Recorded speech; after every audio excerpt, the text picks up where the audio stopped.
I think that also meant that probably that independence made me sort of latterly understand that entrepreneurialism was the path for me, and I had a little bit of a problem with authority, particularly if I didn't agree with somebody's ideas and they were trying to tell me to do something, or they didn't ask me for my opinion or for my contribution. So I think that's probably the root of a lot of those things. David, I am really looking forward to this conversation. We were chatting just before this, and I mentioned we've never met. And Mm. sometimes those have become some of my favorite episodes because I don't know what to ask, and I just ask. And some of the stories that come out have been really cool. So, for those who haven't met you, tell us a little bit about you to get us started. Sure. So my name is David Jones. I'm the CEO and partner for Mercer Talent Assessments. And that's a role which gets me involved in lots of interesting client challenges and opportunities around the world. Most of our work is based in the Middle East.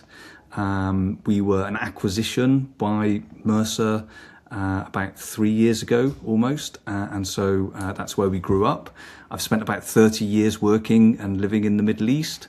Before that, I was working in the UK. I'm from the West Country in the UK, if you or your listeners know where that is. And my background is from a single parent family, from a sort of very I guess a little bit of a schizophrenic childhood. Part of my time was in a council estate and in a comprehensive school. I don't want to sound like Bill Clinton or Neil Kinnock. I was the first person in my family or in my school to go to university. The rest of my time at the weekends was mostly with my grandparents on a farm. So I had this really sort of interesting developmental opportunity. Although I was from a single parent family, we had a very big extended family. So there was 8 cousins, all pretty much the same age. So we used to get into lots of trouble on the farm at the weekend. I've pretty much always worked in HR since I graduated, which is a long time ago now. But during my studies, I have worked on a lot of sort of part-time jobs. When we were chatting earlier, you mentioned paperboy. I've worked in shops, I've worked in bars, I've done labouring on building sites, all sorts of interesting stuff. I think where I am right now, having been an entrepreneur for the last 15 years, starting my own company with my co-founders, I feel like I wasted a lot of time early in my career working for big organizations or for other people. And so I think I'm sort of very much appreciative of the opportunities and the challenges that you get as an entrepreneur. Okay, so much to unpack there. Now I have a little bit of a roadmap that I'm gonna go through here. So, okay,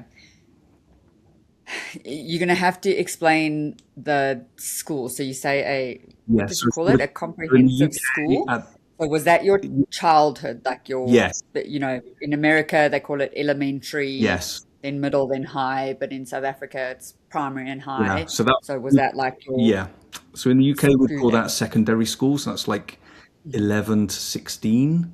And at the time, basically, you had sort of comprehensive schools, which were for everyone, not selective. And then you had some grammar schools still in the public sector. And then in the private sector, which confusingly in the UK are called public schools, but they're private Mhm. fee-paying schools. They would be the sort of more elite types of secondary schools and above. Okay, all right, got it. Okay, so that gives us a little bit more information because sometimes we guess that people know things and they don't. I mean, you living in another country, Mm, you'll know exactly mm. that. But yeah, sometimes the things I've said that people just stare at me. It's like very obvious to me, but not No, no, to no. other people. So as an immigrant, you kind of learn to ask questions a little bit more. Okay, so that was your secondary school, and then you said you had a lot of jobs, and I really like to dig into those. Mm. What was that first, you probably pounds, right? What was the first pound you ever earned in your life? Yeah, so I think that was probably being a paper boy, doing a paper round. So the place where I grew up is a seaside town called Weston-super-Mare. So that's where John Cleese comes from. That's where Jeffrey Archer comes from. So it's a sort of there's I guess like most of the UK, there's sort of like a class system reflected in the architecture of the town. So I was lucky; I got the posh paper round. In the sense that I had all the houses on top of the hill, which had the nice view over the sea. It was lucky because I used to get good tips, particularly at Christmas time. But it wasn't so good because these were the houses that had the big newspapers, right? Like the big Sunday editions with the supplements, and they always got the local paper that came out every Friday as well. So sometimes I'd have these paper bags, like two of them, strapped across. I think I was 14, which is the was the youngest that you could get a job in the UK at the time. And you'd be like cycling up this hill, like, okay, I've got to do this before I go to school. So that was very satisfying because I don't know, being my age, when you got paid weekly, and you got it in a little envelope, and it was full of notes and coins, and it was like that felt good, right? Like it felt good to get it in your hand, put it in your pocket. It was very physical sort of satisfaction. So yeah, that was a very sort of good feeling for me. Yeah, that is awesome. I also started working when I was 14 and I absolutely loved it. Like Mm, getting my little money at the end of the on a Friday. Oh yeah. I can do something now. I don't know what. Go and buy candy or chocolate yeah, or something. absolutely. Yeah. And what made you, and you mentioned a single parent Mm. household. I'm assuming your mom, Yes, I mean yes, that's, it was my what mum, everyone my would brother, assume. and myself. Yeah, yeah. Okay. And how do you think that impacted your view? Starting work at 14, Yeah. that's super young, right? A lot of people don't do that. So how do you think that impacted your childhood into your early I mean, I 20s? think I had some really good role models. Like my mum was working all the time that she was bringing us up. So and like my grandmother was somebody who worked. She would always tell us like she would work during the Second World War in munitions factories, doing double shifts every day. My extended family also were sort of hardworking people. I think it made me very resilient because you sort of have to work out how to look after yourself to some extent. I was the older brother, so I had to also look after my brother. You take on a little bit more responsibility a little bit earlier, I think. And I think, and I don't want to preempt anything, but maybe later on when it comes to sort of my professional career, I think that also meant that probably that independence made me sort of latterly understand that entrepreneurialism was the path for me, and I had a little bit of a problem with authority, particularly if I didn't agree with somebody's ideas and they were trying to tell me to do something, or they didn't ask me for my opinion or for my contribution. So I think that's probably the root of a lot of those things. Yeah, yeah. And it always fascinates me asking these questions and just even knowing, myself, how these very young experiences, but what we push ourselves to do Mm, land up being the path we take. And even if we have some detours along the way, to mm, me, it's super fascinating because, I speak with a lot of people, and that's my first question, like, what was that first dollar earned, and how old are you? And yeah, just like that drive mm. from such a young age, Mm, it's, I can even see it in my kids, they're like 10 and 9, and I see in my son who's 10 that drive, whereas, my daughter, I think she's just going to be coasting as much as she can, mm, enjoying her childhood, but that different drive and push and, what's important. It's just, yeah, it's fascinating mm, to me. mm.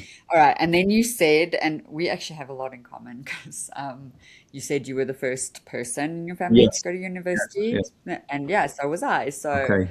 I'd love to hear how that worked out for you. Like, what drove you to do it as, see your family Yeah, working, but you're like, yeah, I'm going to go study. yeah, It's yeah, maybe a different path. yeah, yeah. I think whether it was work or whether it was education, I think looking back, what I really appreciated and maybe it motivated me to put a lot of effort into those things was that I felt it was me being independent, or it was a route to my freedom, right? And it made me feel like, okay, this is something that's down to me. I'm quite a competitive person also in lots of things, in sports, but in studies I was also quite competitive. And so I felt like, okay, if I did well, that was down to me. That wasn't down to anyone else. That was me making the most of the opportunities. And I really liked that. I think it wasn't the sort of upbringing where my mum was putting a lot of pressure on me, or was asking me every day if I'd done my homework or what's happening at school. Mhm. It wasn't that she didn't care, it was just that she was busy, and she hadn't had that background. And so looking back on it, I think that was a blessing in disguise, because it made me feel, even at quite a young age, like actually this is down to me, right? I can choose what subjects I want to study. I can choose, at that time in the UK, to go to university. If you had the right grades, you could get a grant, right? You got some government support. You didn't have to pay fees. In fact, it was only the last year that I was at university that the loan system started to come in. So it was accessible to me. I really didn't know what I wanted to do in terms of career and profession, or whatever the sort of future journey might be at that stage. But I think I was able to choose a subject or subjects that was really interested in, and that sort of pressure, which I think a lot of people who go to university now, or decide whether it's worth going to university, or thinking about their future degree, I didn't really have that pressure to the same degree, and so I'm very fortunate, I think. Yeah, yeah, and that's a big deal, honestly. Mm. Having lived in South Africa, also very reasonably cheap. Like there wasn't grants or thing. I mean, there were, but I just made it through Mm. grade 12, and then I got into university. I just got in Yeah. because in South Africa you have to earn a certain grade to even be allowed to get in, Right. Yes. even if you're paying. Yeah. Yeah. Yeah. So Yeah. I did it, yay. And then I did well because again I got to learn things that I was interested Nice. in. Like school was so boring for me. I hated it. So I'm really glad I got into university. Mm. It was terrible.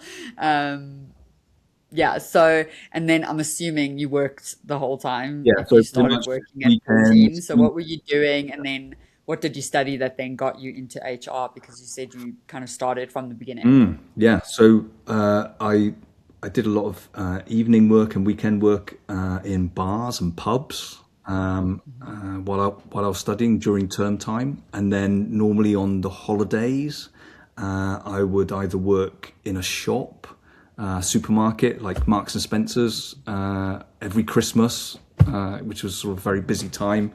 I would work in Marks and Spencers during the Christmas holidays, and then the rest of the time, Easter and summer period, I'd normally do labouring on building sites or on some of the local farms. Um, and yeah, it was good. It was a good exposure to the world of work and some of the sort of fundamental values of collaboration and communication and customer Mhm. service generally. So that Yeah. was really good. I studied economics and politics, combined degree, like a joint honours degree. Mhm. And that was, like I said, because I was interested in those in particular. So this is a long time ago, right? This is like the end of the 80s into 1990. So at that time, we studied a lot of Marxism and stuff like that because it was like Mhm. before before the end of the Cold War. This was like the big sort of debate in economics and politics. And I was really fortunate, I think, in my last year that I actually had some really good careers advice. Like I literally did not know what I wanted to do. I had a sort of summer work experience in my second year because I was studying economics. I guess I went to work for one of the big four accounting firms. They were a big graduate recruiter. So I went to work for them on one of their audit teams. And obviously this is when there was pre AI, pre sort of a lot of technology. So I was doing a lot of like accounts checking and verification and cross-casting and taking an invoice and making the reference to the bank account, all the sort of stuff that software does now. And I really hated it. So I was really worried in my last year. I was like, oh, like, what am I going to do? Like, should I carry on studying? I'm not sure if I've got the money to do that. Or I need to get a job, right? So I went to the careers service at the university, and actually the counsellor basically said, "Look, what do you enjoy? What do you enjoy about what you're doing at university? And let's see if we can understand what types of careers might match that, right?" So I was the editor of the student newspaper. So I said, look, I really enjoy interviewing people. You know, if politicians come to make a speech at the university, or if we get a band that's playing, I get to interview them. And I really like that. And then I get to write it up in the newspaper. Okay. Then me and a few friends, we'd started a rugby club, and we got some sponsorship from the Rugby Association to get trained as coaches, to take the midweek training. So I said I really like that, and I really like the system that we have in the UK is mostly a seminar-based system. So you have lectures, and you have assignments and things that you have to go and study by yourself, but the main thing that you have to do each term, and there's normally between 8 and 12 students in a seminar group with one of the professors, is you have to prepare and take a seminar session. So you have to take a subject, and then all of your peers critique it and question you, and then it's essentially you get sort of feedback from the professor, right, who's sort of invigilating the whole thing. So I said, I really enjoy that, right? Because you really get into depth and stuff. So the careers service said, well, if you look at that from a skills point of view, if you look at that from a role point of view, that could relate to some things to do with HR. In terms of interviewing, in terms of coaching, in terms of interacting for particular points of view. So that's when I started looking into HR, and I managed to get, although at this time there was a sort of recession, if you remember, in 1990 when I graduated, so there weren't a lot of graduate jobs. It was very competitive, but I managed to get a place on a graduate trainee scheme with Sainsbury's supermarkets. So that was really good. It was like a sort of 2-year program. You did 4 placements in different parts of the business. So I worked in the distribution business, interviewing lorry drivers and preparing for sort of union negotiations and health and safety sort of stuff. I worked in the store, where actually we sort of had an algorithmic approach to how we would get all of our weekly hours. I worked in the payroll department, where I got to see sort of some very basic computers. I mean, I'm talking like wardrobes that we used to load with magnetic tape. It was like a sort of shoulder press to put this magnetic tape on the thing and to spool it, and you would run that literally over the weekend. So it was really good. It was a really good experience, and I was studying for my CIPD qualification at the same time. So I was doing like a full-time job, but then also studying on a Thursday afternoon into the evening, and during the weekends. Okay, so that's awesome. That's because I'm sure then you got to learn a whole bunch of the organization, so you could really Mm, learn. mm. I think that's so essential. Sometimes we pick too soon, like what we're gonna do, and then just go on this path, and then a lot of people are like, this wasn't really what I wanted to do. So that exposure is really cool. But I wanna have a story. Like I'm sure your first job, there must have been something that went wrong, something you messed up, some person, customer. Let's like pause and you've got to think of something because I like when I was young, yeah, like I was a server, I spilled food on people at a Mm, five-star mm. restaurant, like that. Just yeah, you got to share something cringe. Yeah. I It's mean, always the fun part. there are so many. It's hard to pick one. Um, I mean, I think again, I was very naive, but we in the distribution division we had the next year we had a whole bunch of trainees coming in, graduate trainees to be in the distribution division, right? So we had people who'd sort of studied operations or engineering, and they were coming to help run the warehouses or the physical distribution. So I was asked to be involved in it, which I was like, okay, this is really good. It was good development for me. Other people were the assessors and stuff, and I was sort of basically like the center manager, if you like, sort of helping with the admin. But it was a really good culture at Sainsbury's. So they asked me for my opinion, right? We're doing the mop up of the assessment center. They asked me for my opinion. I hadn't been trained on the competencies or the profile or anything like that, or at that stage, any of the assessments that were being used.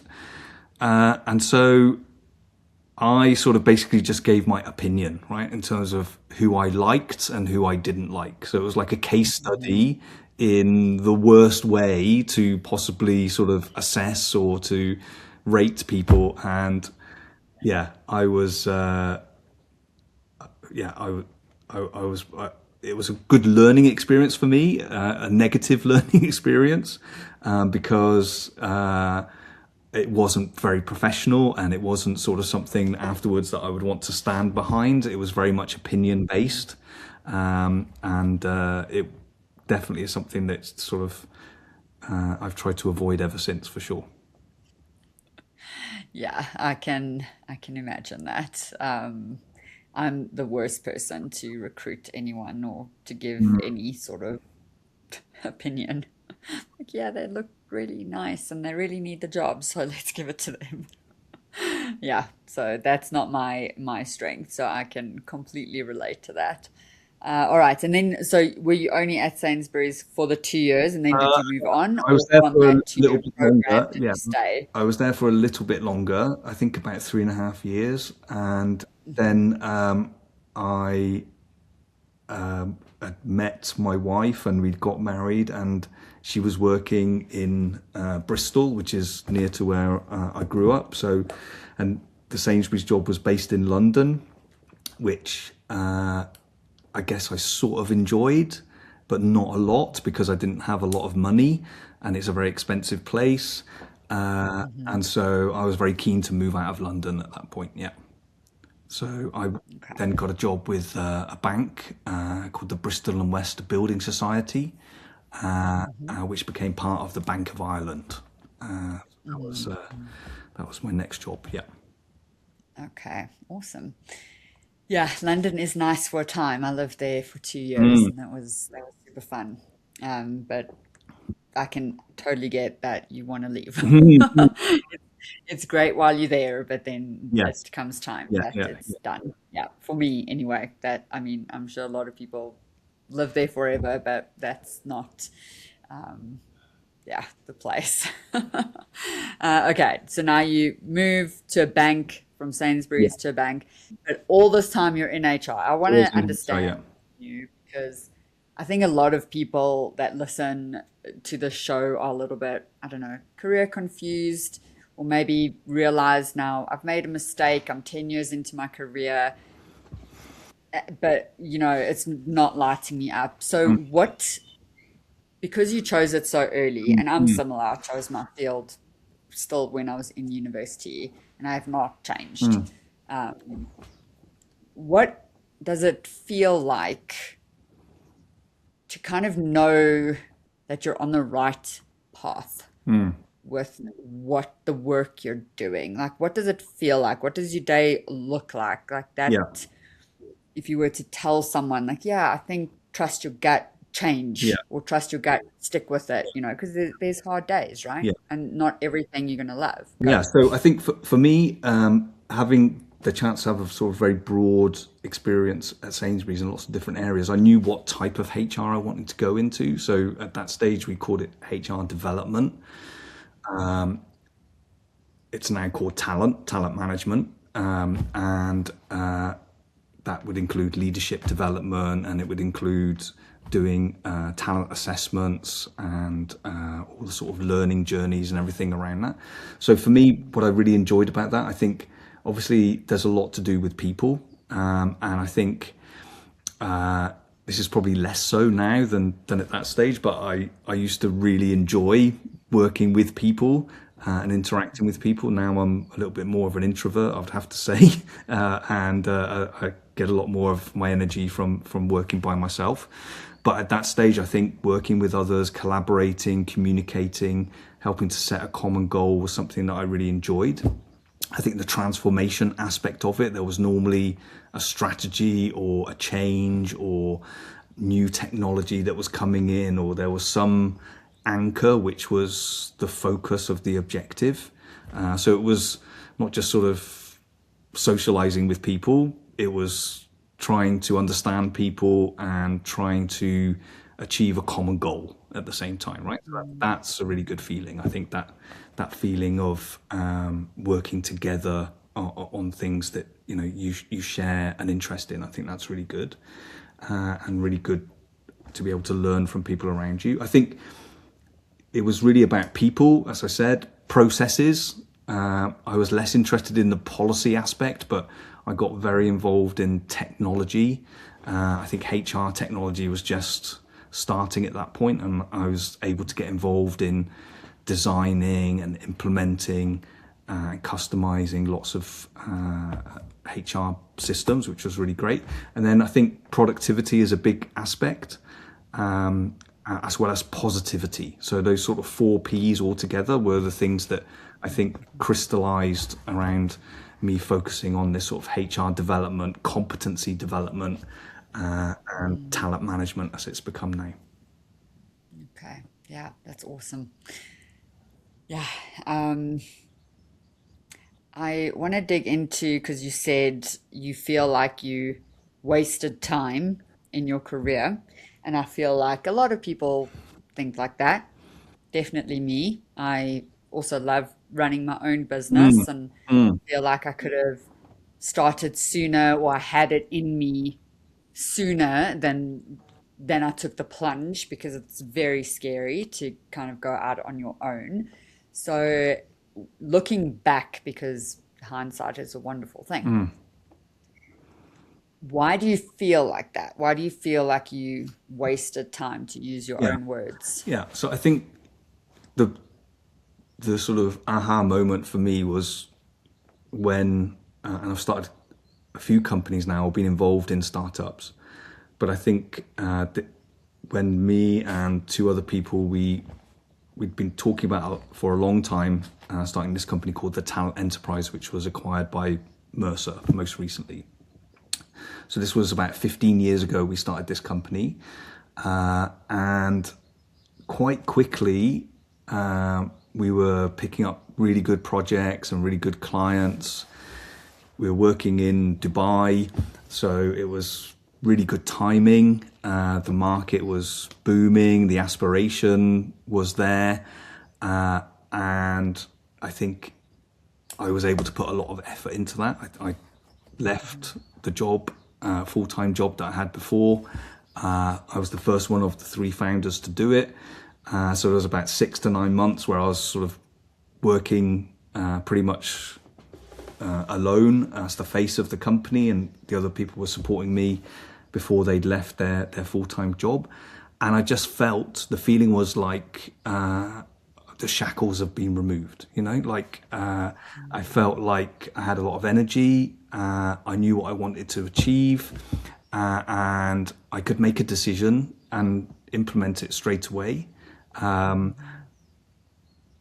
I am the sort of person who likes to complete and finish things. I guess that's why I've been a consultant and a project manager a lot as well.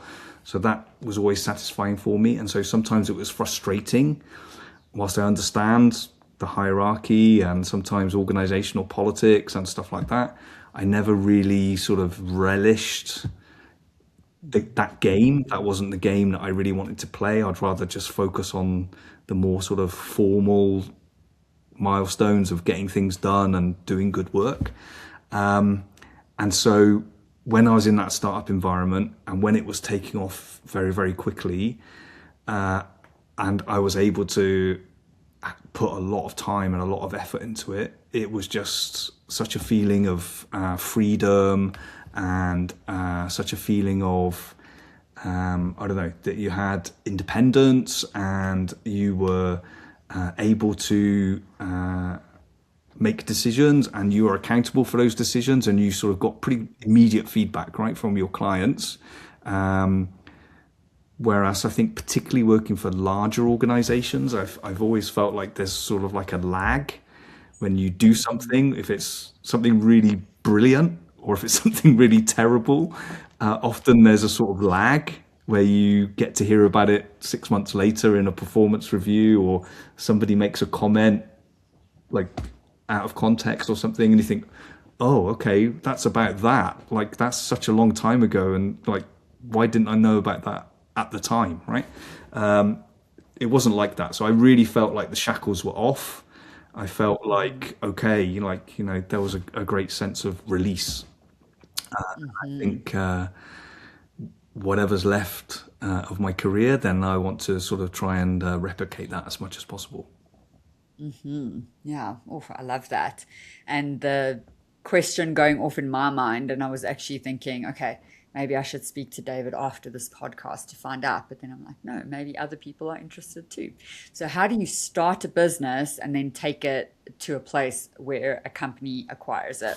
What, like, short story, what's that So it's interesting. look So like? yeah, if I think back to the time, I think me and the two other co-founders were very ambitious, very competitive people. I think it was really good to have such good co-founders. I think we were a great team. I think being a sole trader type of entrepreneur is very challenging and can be quite lonely.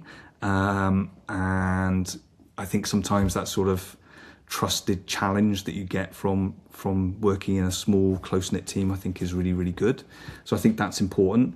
I think strategically we had discussed a lot, and I think from some of my previous experiences with other startups, I wanted to build a business with IP value, with its own intellectual property. By that stage, I'd worked a lot in consulting. So basically, you're selling your time in consulting, right? And there's only 24 hours in a day. So if you want to like grow your business, you have to sort of like work 24 hours a day, right? And I don't want to do that, right? I don't, and that's not scalable. There's a limit to that, right? Whether it's your health or whether it's just the sort of chronology of what's in the working week and other things that you need to do. So I was really keen that we build some intellectual property and to focus on sort of our own technology and our own assessment. So we work in the field of psychometric assessment. So we developed some of our own assessments, did a lot of work, took years and years and years, along with our own software platform for deploying these assessments. And again, that took years and years and years while we were bootstrapping the company, working on projects. So that was a strategy from day one, right? We should build something which has value outside of us as a team, and that builds value within the company, right? The phrase we always used to use was, we want to earn money while we're sleeping in bed. Okay, we don't always want to earn because we're working on this project and we're flying here and we're doing this and we're delivering this the next day at 8 o'clock and all this good stuff, which is necessary, but it was not sufficient to really build that. I think we were also lucky in terms of timing and location. I think at that time, being based in Dubai, it was growing very quickly. We were able to focus on very simple things, but things that other people really hadn't done, like developing our tools in Arabic, having local benchmarks, being able to really sort of focus on some of the talent, unique talent landscape that was there, whether for GCC national talent, a lot more women coming into the workplace that drove a lot of change in terms of the way people were developing their careers. And then the expatriate, multicultural, immigrant workforce was also and still is very big in the region. So that was really important. We were able to develop tools to address those demands. And then also Dubai, to a lesser extent today, but particularly then, was a market which was a very good market in itself, but you could then access a lot of other regional markets from Dubai. Okay, so we were able to go to Saudi Arabia, we were able to go to Egypt, we were able to go to Qatar, we were able to go to India, we were able to go, lots of interesting places that were just a few hours flight away, right? It was very accessible. So being able to grow, we were able to be agile. We didn't always have to open an office and employ a team and then start to service the market. We could do it almost immediately. So I think that was also a big benefit for us. Wow, yeah, that's fascinating. So, did you start this company in the UK and then move No, we because of started what you saw in the market? started in Dubai. So Oh, you we were saw. all Okay, living in Dubai and had some okay, time, saw the interesting. opportunity there. Yeah. Nice, nice. Okay, wow, that's fascinating. You got my wheels spinning. I'm like, what's my next move here? So that's very cool. Thanks for sharing No that. problem. Okay, and you've got to tell me because running a business, gosh, I mean, just last week I probably had the biggest win and celebration and also cried. Like, it's just Yeah. such an up and down Yeah. journey. And one of the questions I do like to ask is what are we not speaking enough about, when it comes to creating this career or Yeah. business that we love? And I don't want to give you your answer, of course not. But what would you say, to someone growing their business or thinking of starting a business? Yeah. Okay. No, that's a really good question. So I think you've got to think about, and you can't always answer these questions at the beginning, right? Because you're just starting your company. You don't know always which direction it's going to go in, how successful it's going to be, how fast it's going to move, how much hard work you're going to have to put in. And often, and we did the same, but often, you sort of also pivot, right? You start a company thinking I'm going to do X, and you sort of end up doing X plus Y, right? Because you have to earn your living, right? And you have to sort of react to what's happening, and that's one of the big strengths of being an entrepreneur, is to be agile and to be able to do that. I think you've got to think about what are the objectives, right? And I think some people, I think on being an entrepreneur has become a very much more trendy thing, even than it was 15 years ago, right? So I think there's a lot of people who are what I would call entrepreneurs, that they like the idea, they want to be a founder. If you're a founder, you can be a CEO because you are in charge of your company, whether it's big, small, successful or unsuccessful, and sometimes depending on what you're doing and how things are funded, you don't always have to bootstrap or be profitable or earn your living from day one. So I think that's fine. There's nothing wrong with that. But I think if you want to have a business which is a lifestyle business, then be clear about that, right? That's my objective, right? And this is going to fund my lifestyle, or this is one of my favorite hobbies, or this is something that I'm absolutely fascinated in, and I want to earn my living, and that's great. That's totally to be respected. If you want to be able to exit, if that's your plan, then you have to think about building value. You have to think about the timing. You have to think about the responsibility you have for other people in your team and your clients also, because the buck stops with you, right? You're the one that has all the freedom, but you also have all the responsibility, right? So it's really important, I think, to think about what those objectives are. Sometimes people can be, particularly if you're working with a team, you can have a very sort of flexible working schedule. If you're working with clients, less so. But if you're in the back end, then you can organize your work around the responsibilities that you have. So I think it's always important to think about the objectives and why you want to do that. I think that's important because it defines your values as an organization and as an entrepreneur. But I also think that changes and it evolves. And so for us, that evolution was the sort of excitement about, really rolling your sleeves up and getting stuck in and working like incredibly hard, like all the classic sleeping in the office. I remember like coming back from a flight, from a project, coming home, unpacking, repacking, and going straight to the airport for another project. All sorts of stuff. That's great. That's not really sustainable for the long term. So you have to think about getting the right team, building that team, supporting that team, incentivizing that team if necessary, and then think about what is the right time, right? If you're going to scale the business or you want to sustain the business, how are you going to be able to get the right people in the right place, the right resources? And so all of these factors, I think you not constantly, but at least on an annual basis, you need to reflect on these objectives because they do change. Yeah, I love how you position that there's different paths. So even entrepreneurship there's many different paths that you can take. Yeah. And my husband is in that kind of vibe right now. So he's had his own business for more than 20 years. I think it's 21, so he can drink now.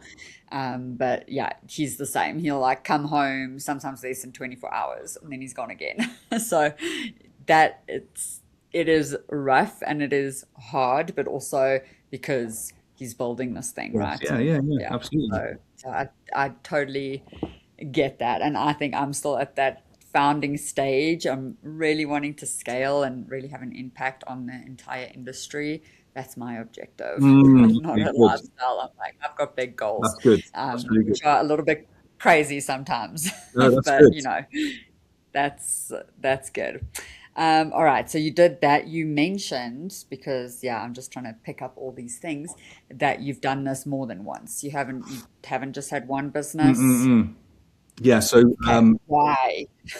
So again, I think this competitiveness, right? Yeah, I think that competitiveness. I like this sort of feeling of creativity. I like the independence. I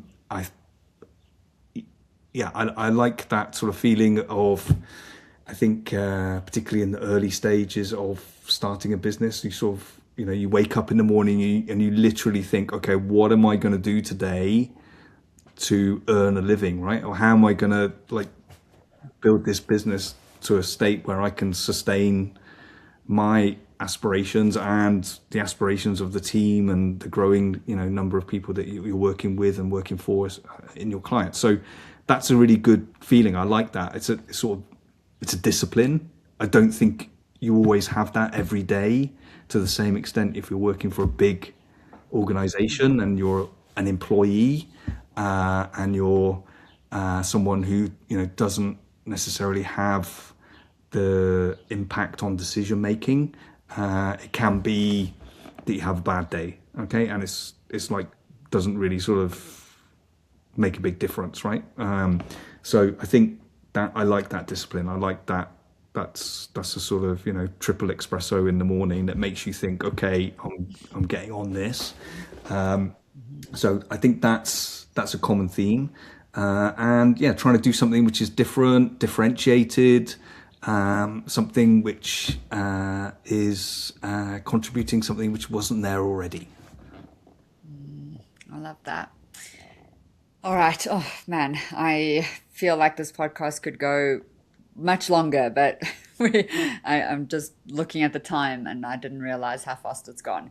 So, tell me about a day that you just basically felt like you had to quit, like you just couldn't go on, because I feel like I need that story. Some days I'm like, okay, other Yeah, entrepreneurs also go through this. yeah, yeah. So I think it was it was probably at the point where we'd sort of scaled the business, we'd established our technology platform, we'd built a lot of our tools, so we were really doing very very well. But I think to go back to the previous point, I think we hadn't sort of really built the infrastructure around the organization, and I think we hadn't scaled our operation to reflect the potential that we had. So we were, as a result, we were just working too damn hard, right? And I think the symptoms of that were, as a leadership team, we were sort of probably arguing more than we had been arguing. I think we weren't always putting the client first. It became more sort of mechanistic in terms of running the projects. And so we were therefore, getting some frustration from the clients, which then caused problems which had to be dealt with and had to be fixed. I think at that time also, we had been trying to build the team. I think it's really difficult when it's your company to sort of hand things over to other people and really enable them and delegate properly and empower them in a way that they sort of feel fully trusted. And I think we also made some mistakes in some of our hiring, right? In some of the team members that we'd hired at that time. So we really struggled, right? We were really struggling, and this was sort of the year before COVID. So what's that, 2019? So we actually, for the first time, we sort of dipped in our growth trajectory. It wasn't dramatic, but we'd just been growing for, almost 10 years. And it was like a real wake up call, right? So I can't think of one particular day, but I just remember all these things coming together. It just felt like, okay, we really have to do something different. So we actually did do something different. We did sort of trim down the team. We focused a lot more on using our platform and automating, leveraging the technology to give us more scalability and to then make our sort of general well-being more sustainable. And actually that put us in really good stead for when COVID did hit. I think we had a sort of hiatus of a few weeks in March 2020, where it's sort of like, what the hell is happening? Nothing's going on. No work's happening. And then pretty much by the end of that month and certainly into April, because we could do remote assessments, because we could do virtual assessment centers and sort of very in-depth, interactive sort of things that our clients were saying, and a lot of new clients were saying, look, we need to engage with our team. Our team is all working from home, so we need to find ways to engage them, to develop them, to understand what their needs are, how we can support them. So we were doing a lot of well-being assessments, we were doing a lot of leadership development, we were doing a lot of survey work at that time, and that really, I think because we'd done all that work the year before, and we had this sort of crisis, I think it had really helped us. Oh, that's amazing. Wow. I think that's that proactive leadership, right? I mean, no one could have predicted COVID, but because you had this way of adapting and making the changes that you needed, that your business survived, Yeah. I think, you know, Yeah. I don't think that was luck. Like, I think that was leadership and being proactive, and then it set you up because you're like, yeah, we've, you know, had a hard time before. We can adapt. We can survive this. So that's, yeah, that's very cool. And you could, I mean, I'm sure it was already online, but you could really lean into Yeah. that as well. Yeah. So we I mean, developed a that's, lot yeah, more that's awesome. features and a lot more. Yeah. Yeah. Yeah, very, very cool. I love that story. All right. So, David, how we wrap this thing up to, and I'm going to ask you two more questions Sure. before we say goodbye. So, the last question I ask every guest is if you could go back in time Mm. to young you, what would you thank yourself for doing? And why I ask that question is because I think we give our younger selves a bit of a hard time, like, oh, if only we knew this better. But I really feel like we set ourselves up for success Yeah. from a young age. So, what would you go back and thank yourself for doing? Wow. So I think if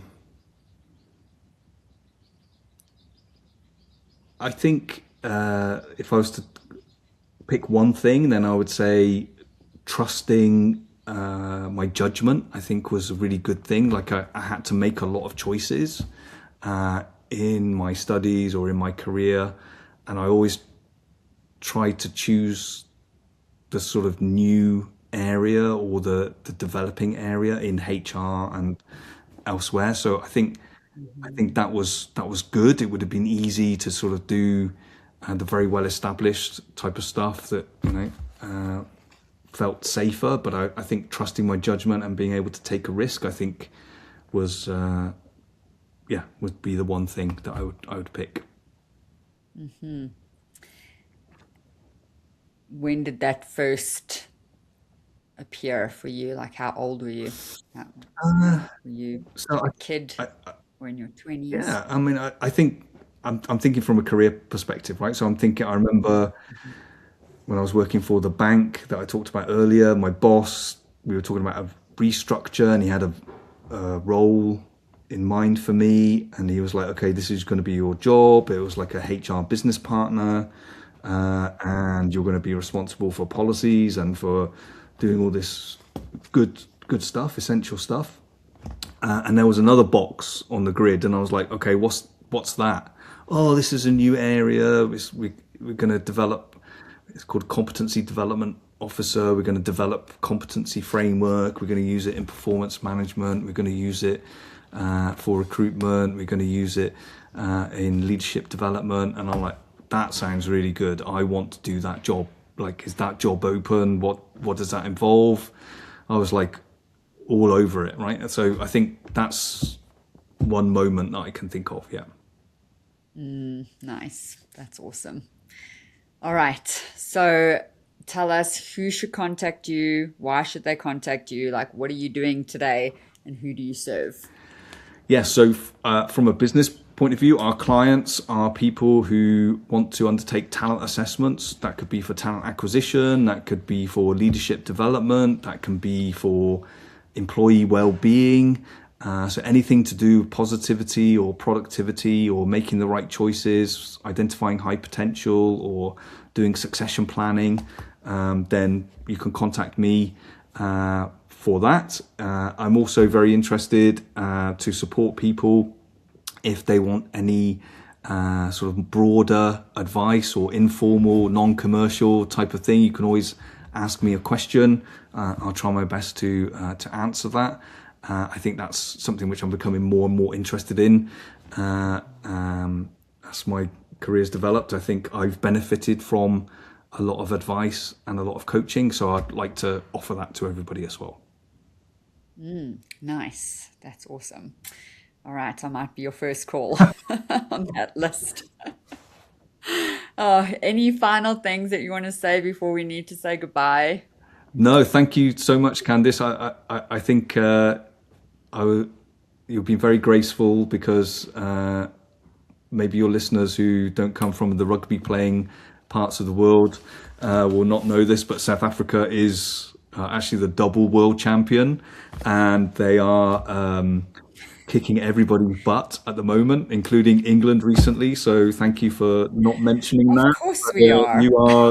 you are deservedly the double world champion. So thank you for Yes. No, we've won four, but two in a yes, row. correct. So Yeah, yeah, yeah, yeah. and actually, so I've watched many games when I was still living in South Africa, but I haven't watched a live game since moving to America about 6 years ago. Mm. But we're going to Baltimore in September to watch, and I'm like literally getting goosebumps right now. I'm so excited. I can't wait. Yeah, we're going to be carrying our South African flag through the Okay, airport for excellent, sure. It's excellent, going to be so fun. Yeah, so brilliant. yes, you mentioned that. I'm like literally, oh, so excited. My kids like wear their rugby shirts all the time. Like they were born in South Africa, but they've lived in America since they were like 2 and 3. So Okay, it's really all they know, but they get very patriotic about rugby. good. So thanks for Okay, bringing that up. okay, good. Yeah. All right. Well, David, it's been an absolute pleasure to chat to you for this hour. Yeah, I mean, I could chat to you for another hour, but we'll say goodbye for now. Okay, thank you, Candice. Bye. Thank you. I really enjoyed it.